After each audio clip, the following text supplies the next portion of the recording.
అందరికీ ప్రేక్షకులకు మిత్రులు భారతీయ జనతా పార్టీ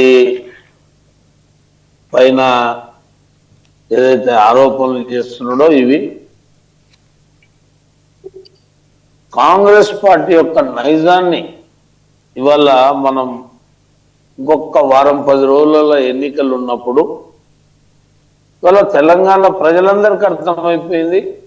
వాళ్ళు ఇచ్చిన 6 గ్యారంటీలు, వారు చెప్పిన 420 హామీలు, ఇవాళ వాటన్నిటిని కూడా పక్కకు పెట్టి ఇవాళ ఈ తెలంగాణ రాష్ట్రంలో వారి పరిపాలన ఏ రకంగా జరుగుతున్నది అనేది మన కళ్ళ ముందుగా అనుకుంటుంది. ఇవాళ బీజేపీని వ్యతిరేకిస్తున్నది అనేటువంటిది కాదు, ఒక ప్రభుత్వాన్ని పరిపాలిస్తున్నారు. ఎన్నికల కోడ్ నడుస్తున్న సందర్భాన నామినేషన్లు వేసిండ్రు. ఏ నియోజకవర్గంలో అయితే పోటీ చేసిండో అతనికి ఇస్తే గెలవలేమని చెప్పి అతని వర్గానికి సంబంధించిన ఓట్లని మభ్యపెట్టాలని ఇవాళ 6 గ్యారంటీలు ఏవైతున్నావో ఇది 7వ గ్యారంటీగా 7వ హామీగా ఇవాళ కాంగ్రెస్ పార్టీ మళ్ళీ జూబ్లీహిల్స్ ప్రజల్ని మోసం చేసేటువంటి ఒక కుట్రలో భాగంగానే ఇవాళ అజరుద్దీన్ని పావుగా వాడుకోవడం. వారికి నిజంగానే వారు చెప్పినట్టు దేశ స్థాయిలో మంచి పేరు ఉన్నది, అంతర్జాతీయ స్థాయిలో మంచి పేరు ఉన్నది. ఇలా ఆయన పేరును మీరు వాడుకొని ఆయన పబ్బం గడుపుకోవాలని ప్రయత్నం చేయడం అది ఎంతవరకు సమంజసం అనేది మీరు గుర్తించు. ఇవాళ ఎక్కడో జరిగింది, అయితే ఎక్కడో ఎవరో చేసిరు తప్పు అని చెప్పి మీరు తప్పు చేస్తారా?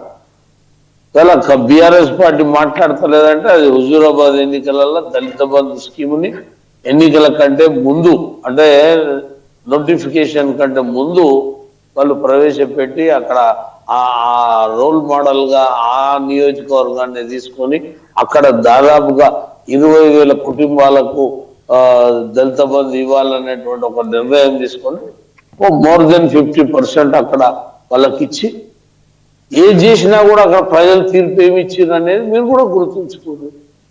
ఇలా వాళ్ళు చేసిర్రు మేము చేస్తాం, బీజేపీ ఇంకో తానేనో చేసింది మేం చేస్తాం, ఇదేనా మీరు వేరే వాళ్ళు ఏవేవైతే వాళ్ళు తప్పులు చేసిర్రు అనే దాన్ని మీరు రోల్ మోడల్ గా తీసుకుంటారా?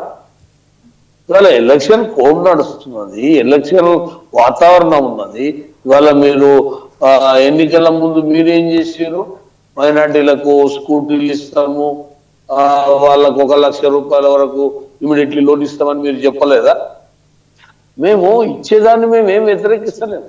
ఎన్నికలైనాక నీవు చట్టబద్ధంగా ఏవేవి ఏదలుచుకుంటావో ఎవరు దానికి ఏమి చెప్పం.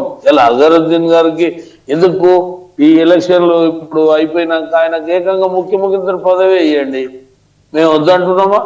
మీ చట్టబద్ధంగా రాజ్యాంగబద్ధంగా ఇస్తుంటే మీరు బీసీలకు ఇవ్వాల్సినటువంటి 42% మంత్రివర్గంలో ఎన్ని ఇచ్చిర్రు? ఇలా 42 అని జపం చేసుకుంటూ ఇంకా బీసీలకు ఇవ్వాల్సినటువంటి వాటా ఎంత ఉంది? మీరు ఇచ్చినటువంటి సంఖ్య ఎంత? ఇవ్వాల్సినటువంటి సంఖ్య ఎంత? సుమారుగా 6 నుంచి 7 మంది ఉండాలి. మీరు ఇచ్చింది 3 ముగ్గురికి, ఇంకా 4 3 రావాలి. దాని మీద చర్చ చేయరు. దాని మీద బీసీల ఓట్లు అంటే ఎట్లనైనా వేరే రకంగా వేయించుకోవచ్చు అనే ఉద్దేశంతో మీరు ఇవాళ ఈ రాజకీయం చేస్తున్నది నిజం కాదా? దీని మీద చర్చ మేం చేస్తున్నది కాదు, ఇలా సర్వత్రా ప్రజలందరూ చేస్తున్నారు. కాంగ్రెస్ పార్టీ 7వ గ్యారెంటీ వచ్చింది, ఇవాళ దాన్ని ఆట బొమ్మలాగా ఒక వస్తువులాగా తీసుకున్నారు. ఇప్పుడు గతంలో మైనార్టీకి మంత్రి ఇచ్చిందంటే అది ఎన్నికల సందర్భంలో ఇవ్వలే కదా. మీరు కూడా ఇది అయిపోయినాక ఇవ్వండి, ఇంకో 1-2 నెలల ముందు ఇచ్చుకునేది. ఆయన ఎమ్మెల్సీ ఏమి ఇవ్వాలనే కాలే కదా ఇవ్వటందుకు. కాబట్టి భారతీయ జనతా పార్టీ దీన్ని మేము వ్యతిరేకిస్తున్నాం. ఇది ఎన్నికల కొరకు ఈ రకమైనటువంటి స్ట్రాటజీ. మేమేదో చేసినాం అని చెప్పి అవతలది ఒక వేలు చూపించి మీరు మొత్తం ఈ దేశంలో మొదటిసారి చేసిన పాలసీలే ఇవి కదా. కాబట్టి దీన్ని కంప్లీట్ గా తెలంగాణ ప్రజలు, జూబ్లీహిల్స్ ప్రజలు గుర్తిస్తారు. ఆ రోజైతే హుజూరాబాద్ లో ఎట్లయితే బీఆర్ఎస్ కు కర్రు కాల్చి వాత పెట్టి బీజేపీని అక్కడ గెలిపించారో ఈటల రాజేందర్ని, ఇక్కడ కూడా భారతీయ జనతా పార్టీని తప్పనిసరి గెలిపియనీక ప్రజలలో మసులుతున్నది. మీరు ఎందుకు ఈ రకమైనటువంటి స్ట్రాటజీ చేస్తున్నారని మీరు హామీ ఇవ్వండి. ఇప్పుడు ఎన్నికలలో మేము రేపు మంత్రివర్గంలో అజరుద్దీన్ తీసుకుంటామని మాట ఇచ్చి మీరు ఎన్నికలలో కోరి దాన్ని భారతీయ జనతా పార్టీ ఆక్షేపణ చేస్తుంది. అంతే తప్ప అజరుద్దీన్ వ్యక్తిగతంగా ఆయన చెడ్డోడు, ఆయనకి ఇయ్యొద్దు అనేటువంటి భావన మాకు అట్లాంటిది ఏం లేదు. ఒక జాతీయ స్థాయి క్రీడాకారుని ఇవాళ మీరు ఆయనతోటి ఆటలు ఆడుతున్నారు. ఇలా ఆయనను ఒక బంతిలాగా చేసుకొని బ్యాటింగ్ చేస్తున్నారు. దాన్ని జూబ్లీస్ ప్రజలు గమనిస్తున్నారు కదా. థ్యాంక్ యూ ఆచార్య గారు. మొత్తానికి బొల్ల మల్ల యాదవ్ గారు ఎట్లా చూస్తారు బీఆర్ఎస్ పార్టీ ఈ అంశంలో ఫిర్యాదు చేయడం? అజారుద్దీన్కి మంత్రి పదవి ఇస్తే నిజంగానే బీఆర్ఎస్ పార్టీ ఓడిపోతుందనే ఒక